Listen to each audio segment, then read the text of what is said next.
Oh, I'm not switching my team to some fancy work platform that somehow knows exactly how we work. And its AI features are literally saving us hours every day. We're big fans. And just like that, teams all around the world are falling for Monday.com. With intuitive design, seamless AI capabilities, and custom workflows, it's the work platform your team will instantly click with. Head to Monday.com, the first work platform you'll love to use. Human beings as social creatures, we are hardwired to connect. Looking in your baby's eyes actually makes your milk come in. I mean, there are so many really important things. We have to make sure that too much Facebook, too much panic, too much app, looking at too many YouTube videos don't get in the way of this connection because it's so, so important. Welcome to Season 7 of Flusterclux with Lynn Lyons, where we'll talk about managing anxiety and all the other emotions too. We tackle the serious stuff without being too serious. I'm your co-host, Robin. I'm Lynn's sister-in-law, and I'm here to ask your questions. And I'm Lynn Lyons. I'm an anxiety expert, speaker, mom, and author. I've been a therapist for 35 years. Parenting can be a Flusterclux, and I'm here to help you find your way. I'll tell you what to do and what to say.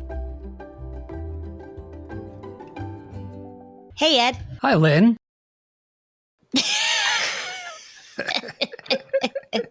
Is that all you got today? Well, it's customary after I say something that perhaps you say something.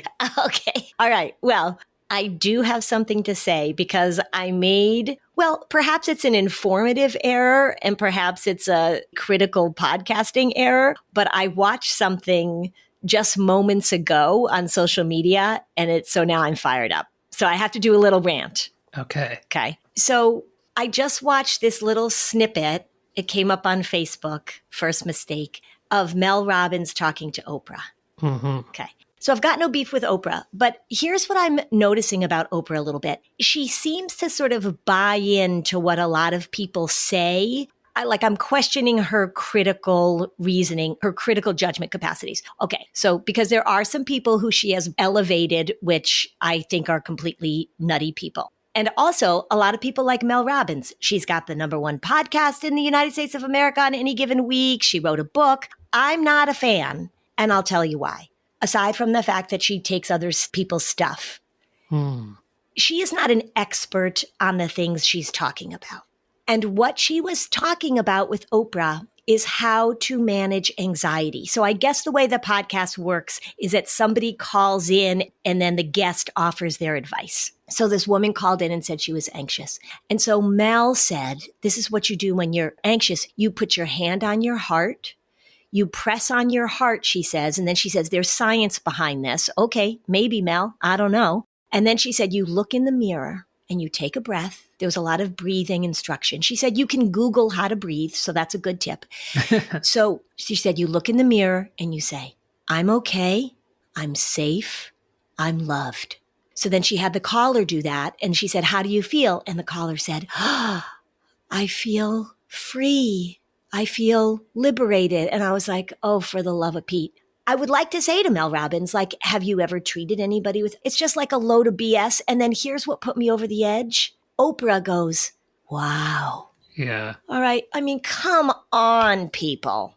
Come on. Right? If it were that easy. Unfortunately, in an hour, she will not be feeling quite as free of her anxiety patterns. Unless Mel is one heck of a human placebo and I'm discounting the ability of words coming out of Mel's mouth. But I have a lot of problems with these sort of social media stars talking as if they have some sort of knowledge where they're really just repeating a lot of cliches that they got from other people. Sure. I mean, she bugs me. A lot of people bug me in this arena. But right before getting on with you, I happened to watch this video and I felt like I needed to just express myself. And listeners, if you're like, oh my God, I love Mel Robbins, you go right ahead. You do the 5, 4, 3, 2, 1. Here's her other big thing that she does. If you're feeling stressed, you know what you need to do? You need to go 5, 4, 3, 2, 1. She wrote a book about that, right? I mean, I've had it with the cliches and everything else. So anyway. Because in your experience, that type of stuff has provided no lasting benefit or improvement to people with anxiety and depression. Correct. Or else I would be doing it. Right. Or you'd be out of a job. Right. Oh, but it's just this pablum. It's just this, it's the whole thing of like, I'm going to get one of those hoodies that I snuggle myself in. And at night, if I sleep, I'm going to get a weighted stuffed animal to hold. Like all that stuff it's people trying to sell stuff to people who are struggling. And there's just no depth of understanding or teaching. I'm sure it's in every field. I'm sure if you're an exercise physiologist, I'm sure if you're a menopause doctor, I'm sure if you're a, whatever, that there's plenty of stuff out there too. But this is just the world we live in, where somebody with no clinical training or expertise gets promoted to a level of like she knows what she's talking about. And she speaks with such great authority and confidence. It just drives me crazy. So speaking of people selling stuff to people who are struggling, that ties in quite well with what we're going to talk about today. Yeah. Which is young moms and particularly postpartum. Yep. And how people really need to get accurate information about this. Mm-hmm. I've been wanting to do an episode on postpartum stuff for a while. I know that there are a lot of people who listen who are not in this stage. But let's just say if you are the mom of young children, and if you are a new mom, and also listeners, for those of you who are further along in your parenting journey, you can help new moms, because I feel like there's just a lot of lack of support for new moms from the more experienced people, like it just used to be in tribal society. The older, wiser women help the younger women. And that's something that I think is being replaced by stuff that I will go into. But I just want to talk a little bit about the reality of postpartum stuff so that people can have an idea about what that is. And then I'll probably go on another rant, actually. Mm. Yeah. Well, it won't be I'm not as annoyed. Maybe. We'll see. Actually, no guarantees. Yeah. Mm-hmm. All right. Let's talk about postpartum stuff. So, number one, when you have a baby, it absolutely changes your life in ways that you couldn't have predicted. And even when you're pregnant, it changes your life in ways you couldn't have predicted.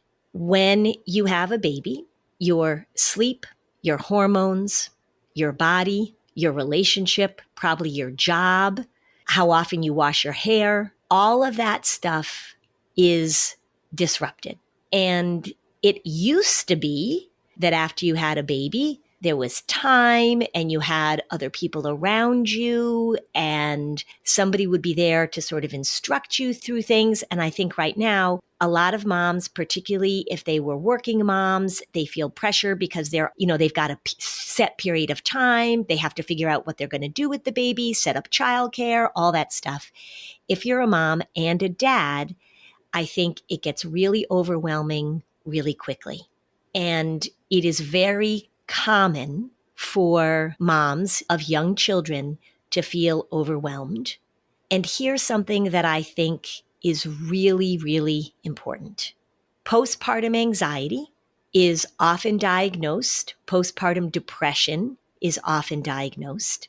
And one of the things that freaks people out are the intrusive thoughts that you have when you have a new baby.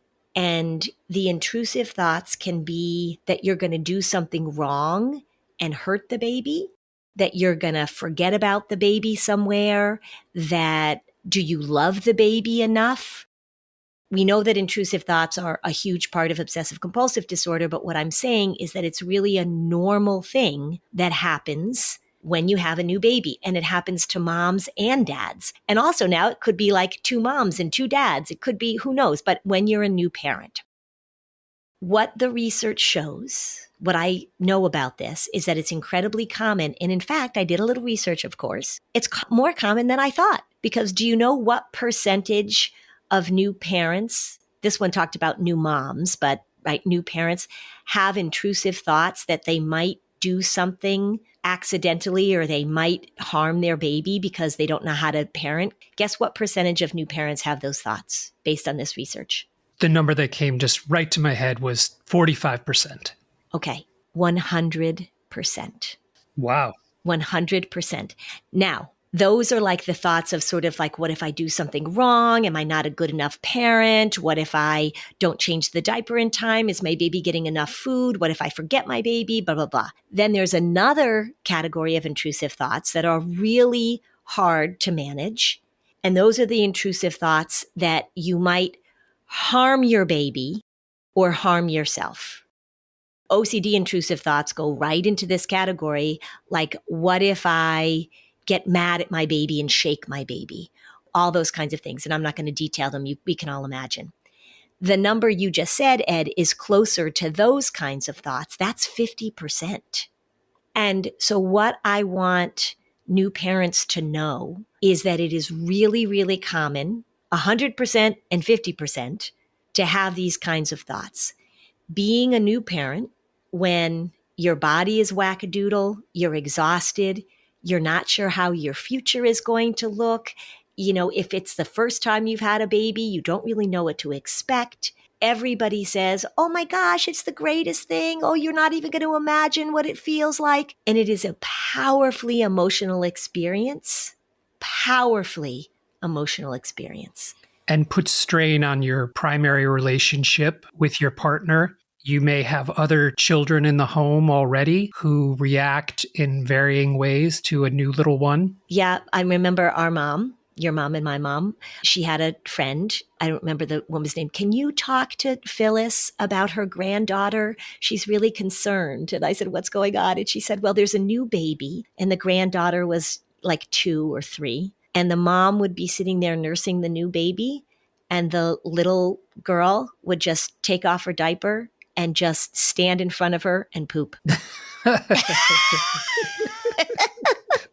Just an absolute act of defiance. And they were really concerned, like, oh my God, what is she doing? Yeah. So there's all sorts of things that you have to think about. And I think it's really great you brought up the primary relationship part, Ed. So there's a book that a colleague of mine wrote called After the Stork. And she talks about postpartum depression and that kind of stuff. One of the things that she found in her research writing this book was that virtually the same amount of men as women in a heterosexual relationship struggle with postpartum depression. Because for a lot of reasons, for those of you who have had babies, if you're nursing your baby, that's like a full-time job and a half. And husbands, fathers, new fathers feel a sense of disconnection from their wife. They begin to worry that their relationship is never going to be the same. They're responsible for taking care of the other kids. Maybe they have to go back to work right away because the nursing mom is taking a leave. It is incredibly stressful. One of the things that's interesting is that men will show this in a different way. Let's take a break. And when we come back, I'm going to talk about the symptoms we see in men, and then we'll talk some more about what can help. Great. I love my kitty. I do everything I can to help make sure that she's healthy. We give her good food. We have all sorts of toys. And of course, using Pretty Litter, that's something that's a total game changer. Pretty Litter helps monitor your cat's health. So it detects abnormalities in your cat's urine by testing acidity and alkaline levels and showing the visible presence of blood. Pretty Litter ships free right to my door. It's non-toxic, pet safe, and household friendly. Plus, it's low dust, it controls odors, and lasts up to 1 month. If you love your kitty like I do, if you want to take care of your kitty's health, get Pretty Litter. Right now, you can save 20% on your first order and get a free cat toy at prettylitter.com/flusterclux. That's prettylitter.com/flusterclux to save 20% on your first order and get a free cat toy. prettylitter.com/Flusterclux. Pretty Litter cannot detect every feline health issue or diagnose diseases. A diagnosis can only come from a licensed veterinarian.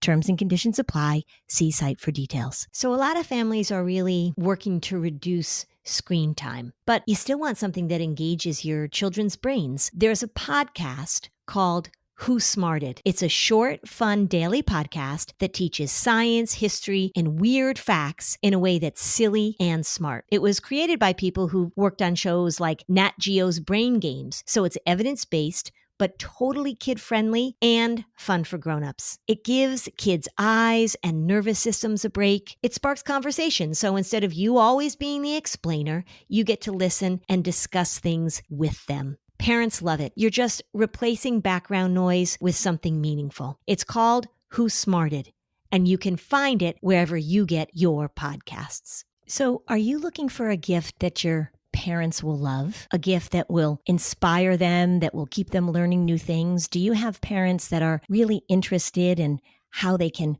up their game in some way? Our parents were our first mentors, but who do they learn from? You can give the gift of learning to the people who taught you so much with Masterclass. Whether your parents are interested in cooking, in tennis, there's a Masterclass for everybody. I learned how to tell a great story from David Sedaris. I watched Serena Williams teach me a backhand. I enjoyed learning how to cook and use wonderful ingredients from the variety of chefs. There's nothing like gaining a fresh perspective from experts who've seen it all and have the wisdom to prove it. With Masterclass, you can learn from the best to become your best.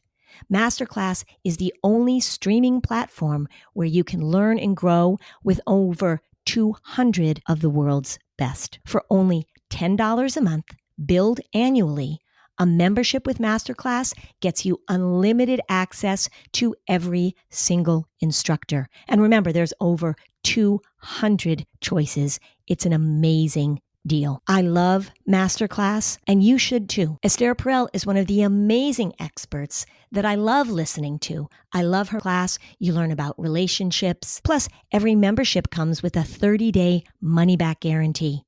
For every challenge and interest, Masterclass offers essential insights and life-changing lessons. Don't wait another moment to start your learning journey and to share it with your parents with Masterclass. Our listeners always get great discounts on Masterclass of at least 15% off any annual membership at masterclass.com/fluster. See Masterclass's latest deal, at least 15% off at masterclass.com/fluster. masterclass.com/fluster.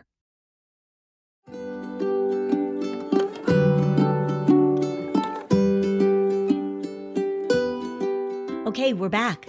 Okay, I'm going to go through it. I'm going to go through some of the things that we see, the differences, the way that it sort of shows up in men, sometimes different than women. And then because you're a man and because you had the experience of being a postpartum dad, I'm going to ask you about that. So men, they tend to show more irritability, more indecisiveness.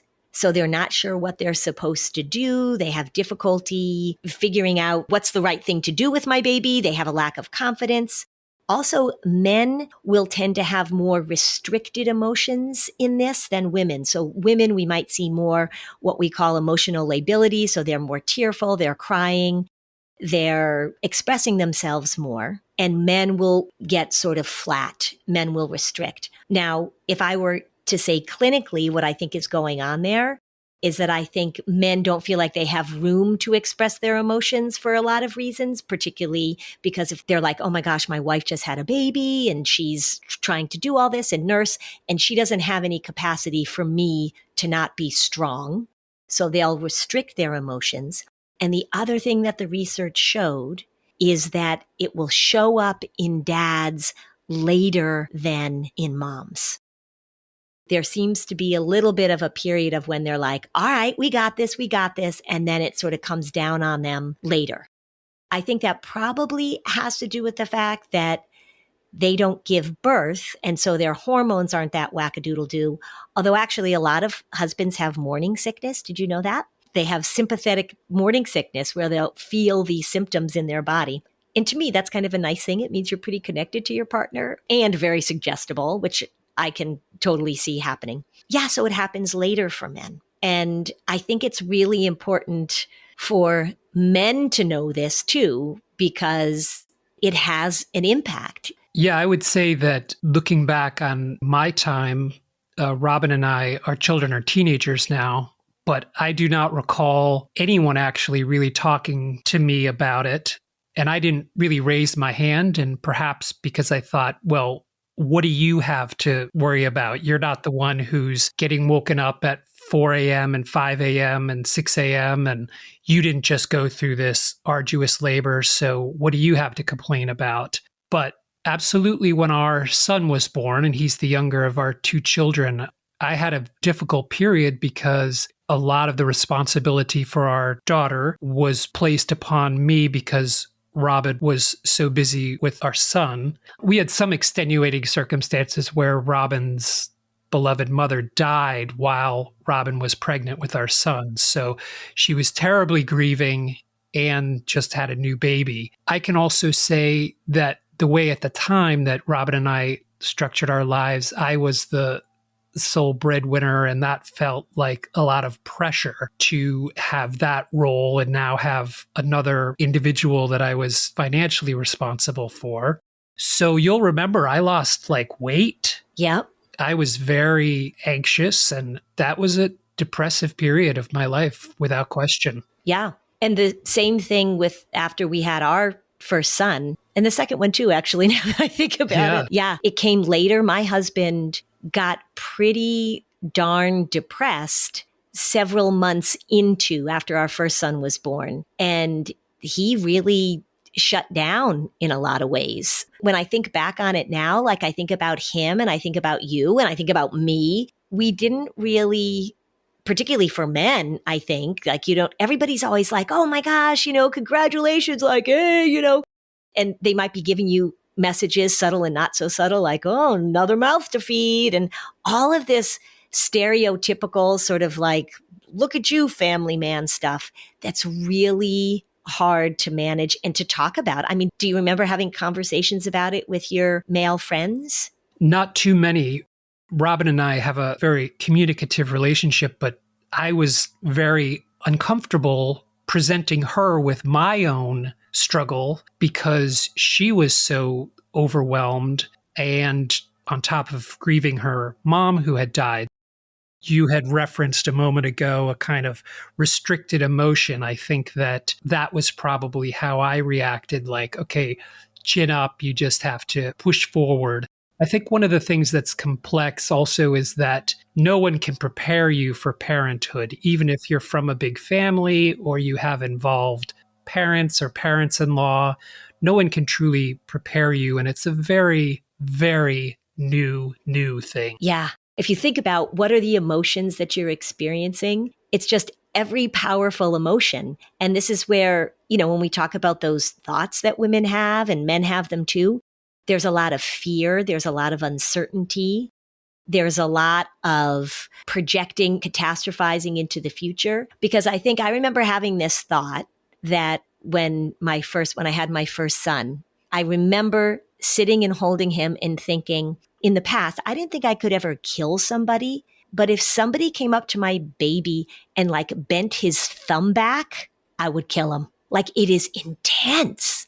And for women also, there's just so much pressure to be a certain way and to manage all of this stuff. For dads, they have the pressure. Yeah, no one can prepare you. The best advice I got, I remember talking to a woman who was much older at the time. And she said, like, you're going to read all about it. You're going to learn all about it. And she said, I just can't express to you how this is going to change your life. Yes. And I've always said that the sine wave of life, with the kind of arc and the lowering of the sine wave, I think that just expands in both directions when you have children. There are these incredible experiences of love and that powerful, powerful emotion, which is at a heightened state than you'd had known before. And then also just a greater sense of uncertainty. Yeah. What if somebody's listening right now and they're 8 months pregnant? They're like, yeah, no, it's okay. It's okay. It's okay. I mean, that's the thing, is that it's a pretty universal experience. I mean, there are some people who handle it better than others, for sure, just like there are people who handle all sorts of things better than others. But it's a pretty universal experience that your life is turned upside down. So what do we do about that? One of the most important things that somebody can do as they're entering motherhood is to make sure that you are talking to people about this experience and getting support from other moms. I mean, I told this story before. My friend Christine, who's like one of my closest friends, when we were just becoming friends, we both had 2 little boys, like little boys, toddler babies. And I called her and she said, "Oh my God, I'm sitting on the floor playing trucks. And if I have to keep doing this, I'm going to lose my mind." And I was like, oh. And we used to call the afternoon when we were trying to figure out how you could go meet at a playground just because you needed to see another mom. We called it the killing time years. I mean, it was really, really hard. She actually started a website way back when. She's not doing it anymore, where she was trying to match up moms who needed support, which is interesting because when I was doing a little research for this episode, there's a lot of apps now that are trying to connect moms. But being able to talk to people who are farther along in the path, this is why when I talk about Mary Montessori, who was my boys' Montessori teacher, and when I talk about Bill and Judy, they were the people who taught my boys through 1st and 3rd grade. These 2 women who were older than me, of course, Mary had 2 of her own sons. I soaked up what they told me with a sponge. They were so solid. They were so kind. They were so informational. They normalized things. They reassured me in ways that I needed to be reassured about, like, when is he going to figure out how to wipe himself? My friend Christine also said, like, you go through a little period of time where it's not good. I was like, okay. Having those women, I think that's why with Robin losing her mom, I mean, how devastated that was. Because I had my mom who, when I would go to Florida, take my kids to Florida, my mom was in Florida at the time, she was welcoming, "Come in, let me take the baby, you go." And all of that support that we need from other human beings is so, so important. And it needs to be in real life, people. It needs to be in real life. Human contact. Not over a device. Correct. With a stranger or a bot. Yeah. A stranger or a bot or an app or a Facebook group where you have no idea if the person who's giving you this information is a solid person who has any experience at all. It's just important that you have those connections. And sometimes we feel so isolated. Maybe these Facebook connections or something help us feel not alone, which is great. I'm not going to throw the baby out with the bathwater, to make a pun. But in real life support is really, really important. And you've talked about, with anxiety, the importance of stepping out of that place of uncomfortability with engaging with other people and really putting yourself forward in a way that's sometimes difficult and asking for friendship, asking for assistance. Mm-hmm. And that's hard. It is. Yep. So necessary. So necessary. And people often are somewhat reluctant to do so because they know they're not fully firing on all cylinders when they're exhausted. Maybe they haven't showered. Mm-hmm. Maybe they have spit up on their shirt. Yeah. And they're not inclined to feel like they want to get together and reach out to someone else. But it is so important. When my first son was born, I lived about 17 miles away from where I worked and where my life was, where I swam at the Y and all that. And so I was not working. I stopped working and I made a lunch date to meet my friends. They all had kids, actually. And our lunch date was at noon. And I started getting ready at 7. Wow. And I just made it. But I know, because it was just like, you could imagine. But when I got there, these were all moms that knew exactly. And I was like, oh my God, you guys, I started getting ready at 7. And they were like, yep, that's how it goes. You got to figure it out. The next time you do it, you'll get ready a little quicker. It was just so important for me to make the effort to get to that lunch date and to be with these human beings that were they really understood where I was. Let's take a break and we'll come back and continue the conversation. Yeah, I have a little example or two of things that are probably not so helpful and pretty common at this point. So I work with families all the time that are just trying to manage their schedules, just trying to figure out who needs to be where, when. The Skylight Calendar is here to keep your family organized. It's beautifully designed. It's got a digital display that syncs with your existing calendars. You can track events, appointments, reminders in one easy to see place. If your brain is already at full capacity with to-dos and errands and birthdays and dinner plans and practices and all that kind of stuff, the Skylight calendar handles the rest. So you can focus on the more important things. It is either available in a 10 or a 15-inch HD touchscreen. With the free Skylight Companion app, you can add or update events and lists and do more on the go. Your happiness is Skylight's happiness. So if in 120 days you're not 100% thrilled with your purchase, you can return it for a full refund, no questions asked. Right now, Skylight is offering our listeners $30 off their 15-inch calendars by going to skylightcal.com/fluster. Go to skylightcal.com/fluster for $30 off your 15-inch calendar. That's skylightcal.com/fluster. Summer's here. Time to add some new things to your closet. Time to do a little refresh. But I don't want to waste money. Quince changes that. Their clothes are timeless, lightweight, and far more elevated than anything else at this price. For example, 100% European linen shorts, dresses from $30, swimwear, Italian leather platform sandals. The best part, everything with Quince is half the cost of similar brands. So by working directly with top artisans and cutting out the middlemen, Quince gives you luxury without the markup. And Quince only works with factories that use safe, ethical, and responsible manufacturing practices and premium fabrics and finishes. I love ordering from Quince. I love their clothes. The t-shirts that I've ordered from Quince, I was just wearing one yesterday, V-neck, beautiful fabric. It'll hold up for the whole summer. Give your summer closet an upgrade with Quince.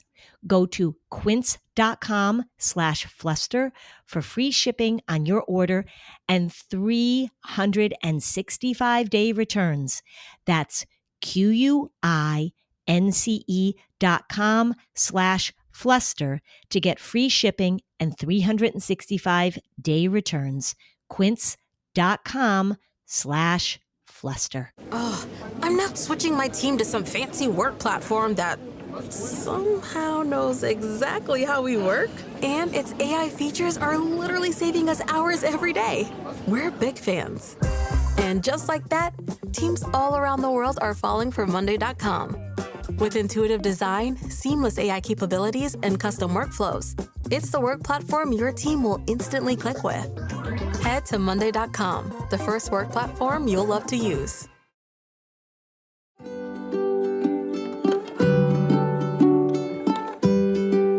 Okay, so now back to the show. Okay, so not surprisingly, Ed, we can't do this episode without me talking about the impact of technology on parenting babies. Right. I see this a lot in my practice, not even with babies, but there are people who come into my practice who maybe have a 7, 8, 9, 12-year-old, and they still have a video baby monitor that they have set up in their children's bedrooms. So I see this, and this is, of course, we've talked about tracking forever and ever and ever. But I just wanted to find out sort of what the latest apps were for new moms. So I did a little looking. Yeah. And not surprisingly, there are a gazillion of them. I know that for a long time, there have been apps that women use to how much time they're feeding their baby on each breast, that they are measuring the food. You can track everything about your child. Let me just give you an example. No shame here if you guys are using these apps. No shame. I get it. They're so compelling, but I'm going to make a case for not using them, as you can imagine. So there's an app called Baby Tracker. You know, I looked up like the best baby apps of 2025. It says it's a fantastic parenting app that helps new moms keep track of their baby's diaper changes, feedings, growth, sleep patterns, and developmental milestones. Moms can closely monitor their baby's daily activities using its easy-to-use interface. It allows new moms to track their breastfeeding sessions, such as the side they feed on, as well as the duration of the feeding. Yeah, there's another one. This one might be even worse. Baby Sparks comes with a variety of activities such as playtime, motor skill development, and sensory activities. And here's the killer line here. Also, the parenting app offers video tutorials for moms to make sure they are successfully engaging in the activities. That's a lot of pressure. That's exactly right. What a lot of pressure. You can watch a video to make sure that your playtime with your baby, that you're doing it right.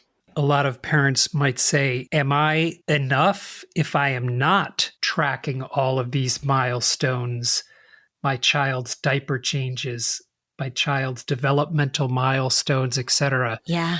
It's a lot of responsibility to feel that in addition to what you have to do, you also have to do all of this self-monitoring. Right.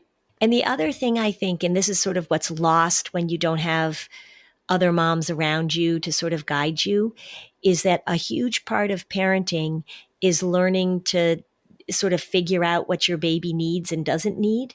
I mean, I can ask you this question, Ed. How did you know when it was time to change your baby's diaper?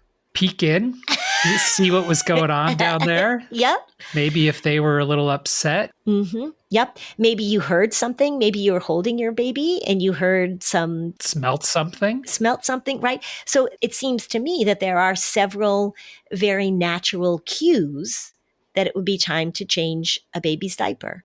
How did you know when your baby was hungry? They would cry. They would get a little upset. Yeah. And you didn't breastfeed, but the way we knew which breast to go to next was based on which breast was about to explode. I mean, they fill up and then you feed your baby. So there's all sorts of ways that you connect with the signals of your baby. And every baby's different. So there may be, you learn your baby's different cries. You learn that your baby really likes to be on his back for a little while and play with a little mobile, or you learn that your baby loves to be held like a football when you walk around, or some babies like to be in the front and some babies like to be in the back in their little packs. This is you figuring out what your baby needs. And I just worry that when this mom who is trying so hard to do everything that she thinks she's supposed to do, particularly if you're anxious, particularly if you're struggling with some postpartum stuff, which you're going to struggle with, everybody, you're going to struggle with it, that you're trying to figure out from an app, I think it just disconnects you from actually some of the most amazing parts of motherhood and fatherhood. I'm saying all this because, as you have heard me say over and over and over again, anxiety and depression are internalizing disorders. We do that on the inside. We do it alone. It's a state of being disconnected. And I just think that a lot of this advice or information or these apps and watching videos are ways that we disconnect. It also is giving your baby an iPad in the grocery store is a way to disconnect.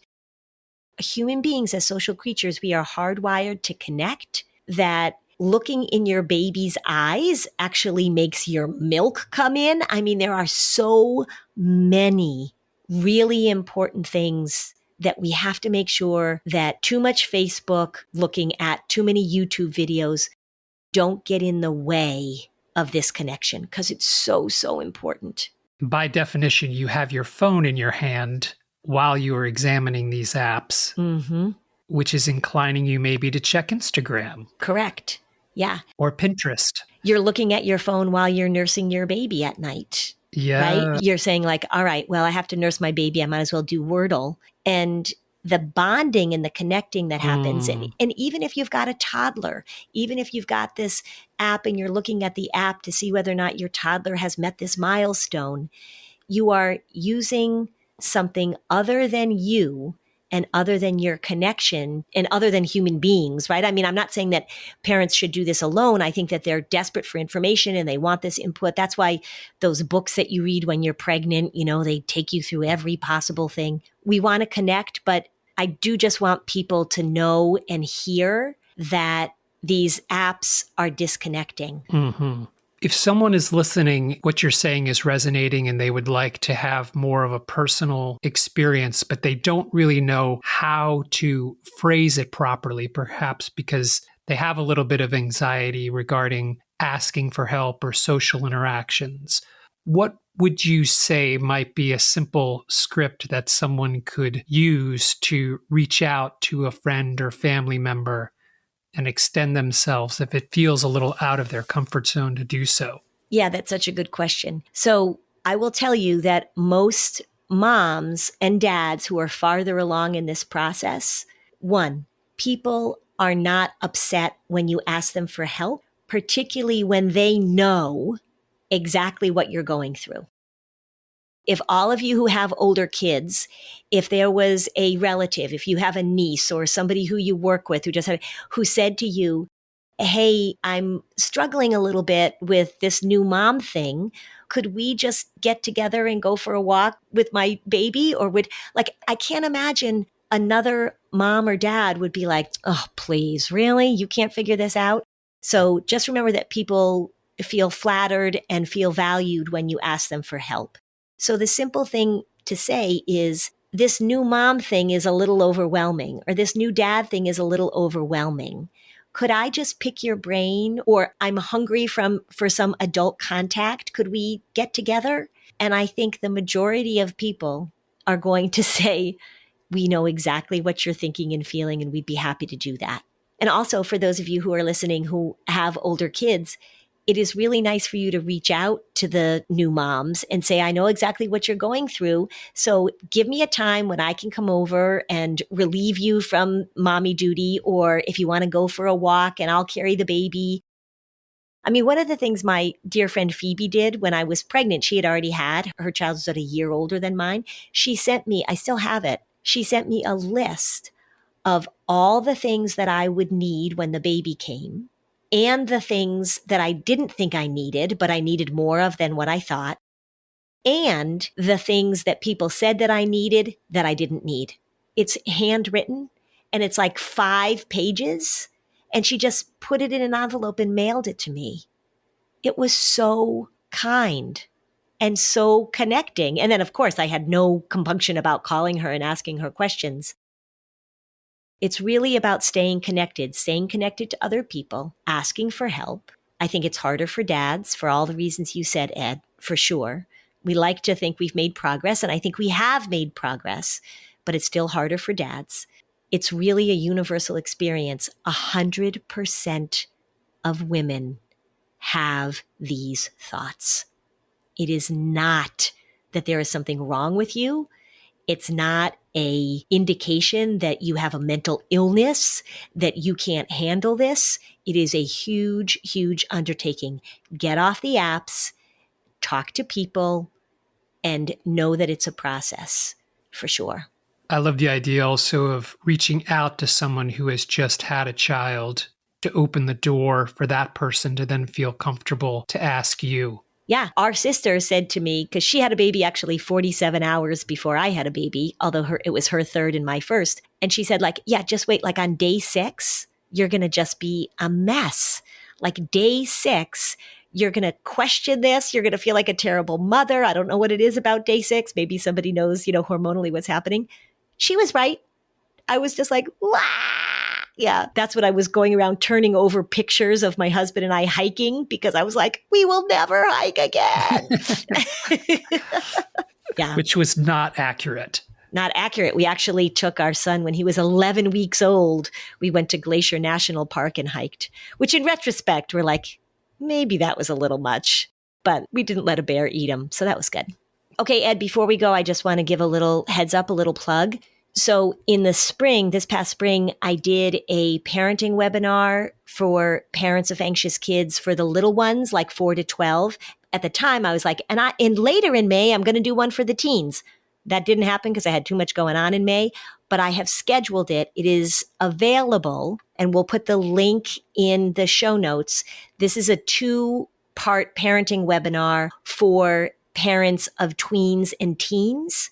And If you want to have your teens join you, then that's totally fine. The family pays one price. So you sign up for the webinar, and as many people in the family that want to join. I just wanted to let people know that that's there. It's happening in September. So the registration is live. It's on my website. I'll put it in Facebook, et cetera, et cetera. Great. Yeah. Okay. That's it. That's it. That's it. See you next time. See you next time.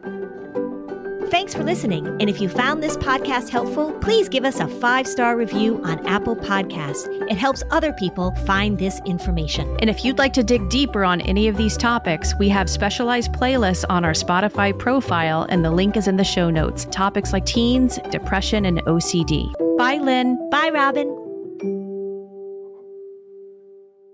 Welcome to It Takes Energy, presented by Energy Transfer, where we talk all things oil and natural gas. Oil and gas drive our economy, ensure our country's security, and open pathways to brighter futures. What do you know about oil and natural gas? You likely associate them with running your car or heating your home. But these two natural resources fuel so much more than that. More than 6,000 consumer products that we rely on every day are made using oil and gas. Before you even step out the door in the morning, you've already used more products made possible because of oil and gas than you realize. From the toothpaste you brush your teeth with, the soap you washed your face with, and the sheets you slept on. Not to mention your makeup, contact lenses, clothes, and shoes. Oil and gas are vital parts of all these products and so many more. Look around, and you'll see the essential role oil and gas plays in our lives. Our world needs oil and gas, and people rely on us to deliver it. To learn more, visit energytransfer.com.